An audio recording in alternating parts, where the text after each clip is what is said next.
Fala aí pessoal, como é que vocês estão? Iniciando mais um acompanhamento mensal, vamos falar sobre o KCRE11, o fundo Creditas, né? O fundo de recebíveis da Kinea que tem como lastro os empréstimos para as creditas. Para creditas, eu até comentava quando eu comecei a fazer a análise desse fundo que acho que o mercado não entendeu, não tinha entendido como funcionava. E não é um fundo simples de entender, ele é diferente dos outros fundos de papel, porque ele se baseia na carteira de clientes da Creditas.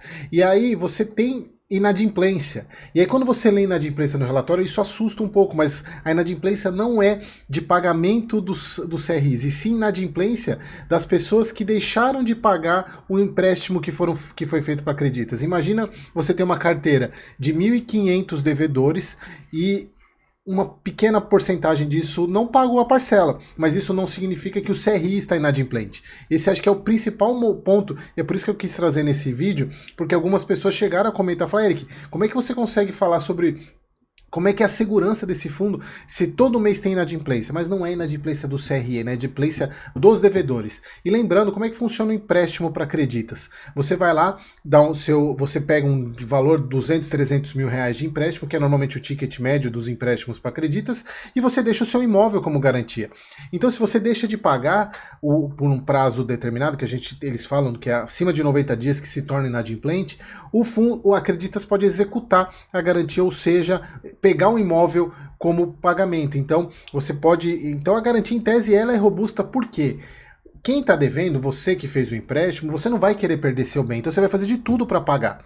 Então é uma garantia robusta, mas obviamente que tem inadimplência, esse é um ponto importante. Vamos lá, mais um mês aí acompanhando o relatório agora de setembro. O fundo pagou 1 centavo a menos do que o mês passado. Ele pagou 10, 9, 8. Eu acho que 8 é o limite, embora pode ser que mês que vem ainda caia um pouco mais. Se ele não usar reserva, deve cair um pouco mais, vocês já vão ver por quê. Porque é um fundo basicamente investido em IPCA.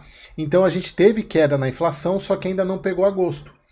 A inflação, a parte de inflação CRI e IPCA é 100% do patrimônio, tem um pouco de compromissada, IPCA mais 8,9 de marcação e de aquisição é 8,4, né, muito próximo. Então o fundo continua com deságio aí de 2,31%. Se a gente for ver, a cota patrimonial dele 9,85, atualmente ele está em 9,17. Se a gente pegar aqui a calculadora, cadê a calculadora?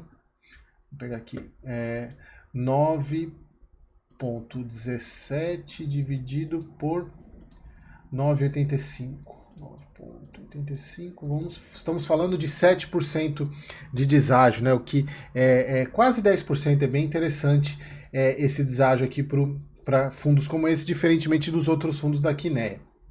Então, como a gente já falou, o fundo pagou 8 centavos, fez uma compra de 8 milhões e meio, Creditas 140, outro CRI da Creditas, IPCA mais 8,45. E se a gente for ver aqui, em termos de taxas, né, ela está muito próxima com a taxa de aquisição do fundo, então excelente, não diminui carrego da carteira.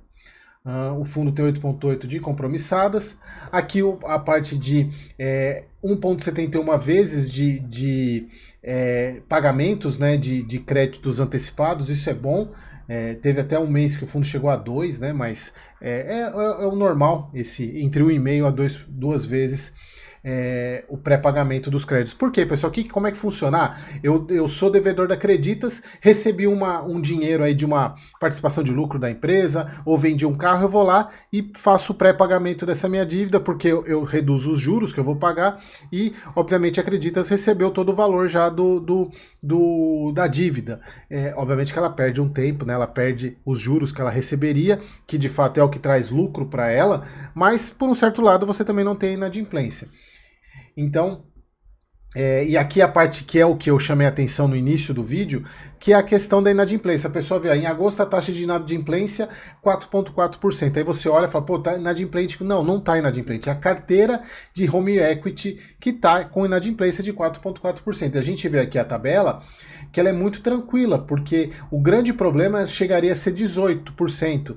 Porque lembrando, e eu já expliquei isso em vídeos anteriores, o KCRE, ele compra séries sênior e mezanino dos CRIs que a Creditas tem.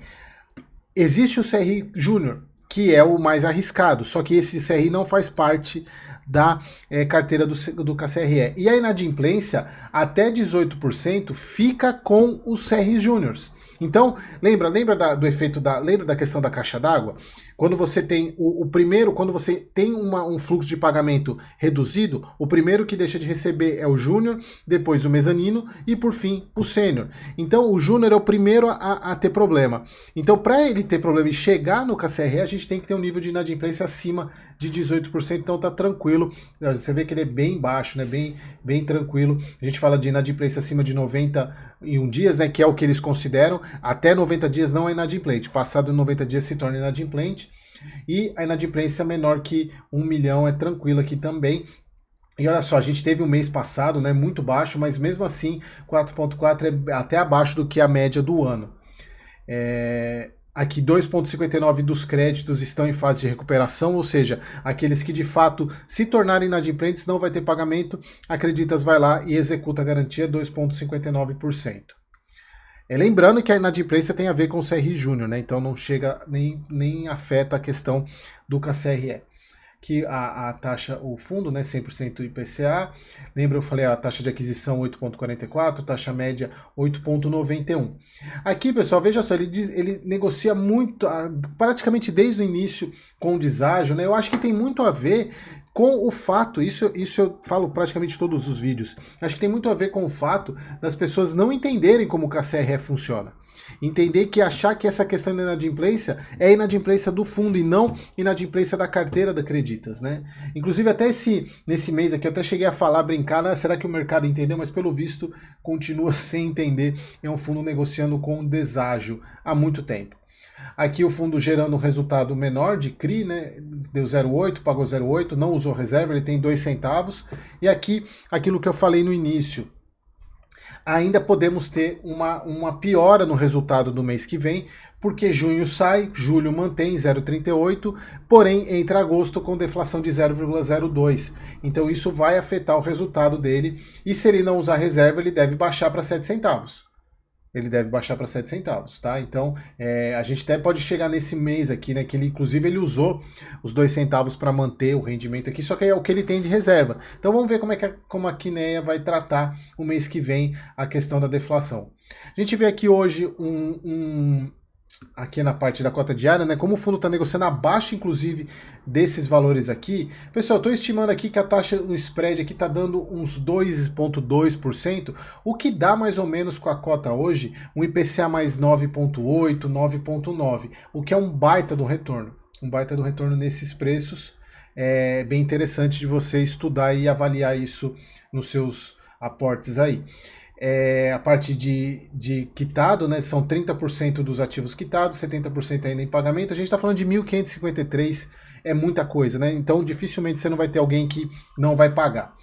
E aqui mostra, pessoal, a segurança dessa operação. A gente está falando de tickets médios de 200 mil reais, mais de 200 mil reais, e um LTV que é a razão do empréstimo pela garantia dada abaixo de 50%, ou seja, o bem dado como garantia vale mais que o dobro do que é emprestado. Então, por exemplo, se a dívida é de 200 mil, o LTV, a garantia é pelo menos mais de 400 mil reais de valor, o bem dado como garantia. Então isso é muito importante porque mostra a segurança. Mesmo que a Creditas não consiga vender pelo valor de mercado, ela tem que ter dos que ela executa, né? Ela tem que ter um desconto, mesmo assim é suficiente para pagar o valor da dívida, né? Então é bem tranquilo. Índice de cobertura, me chamou a atenção o aumento do índice de cobertura do CRIs mezanino, lembrando que tem sempre que ficar acima de 1, abaixo de 1 que seria problema, mas historicamente ele nunca ficou abaixo de 1. Mas esse mês até acima de 1,04, né, ficou bem, não tinha visto ainda esse valor, bom índice de cobertura, mostrando que a carteira está saudável. Aqui é o que a gente falou, né, do fluxo de recebível, 1,71% acima. Aqui a questão da inadimplência, que é o que assusta, mas aqui se você ler o relatório você vai entender que isso não afeta o CRI, não afeta o fundo. 90 dias de atraso, que é considerado acima de 90 dias de atraso, que é considerado inadimplente. A média de atraso de 17,7 dias. créditos de retomada 2,52, como a gente já falou, e aqui a carteira do fundo. Gostaria que esse fundo fizesse uma emissão, né, para poder aumentar um pouco esse patrimônio dele, mas com a cota do jeito que dificilmente ela negocia com ágil, né? Então, são momentos precisa ter alguma coisa o mercado entender para esse fundo aumentar o patrimônio dele, que é pequeno ainda, 354 milhões, né? Pouca coisa ainda. Beleza, pessoal? Era isso que eu queria trazer para vocês. Espero que vocês tenham gostado e até o próximo vídeo.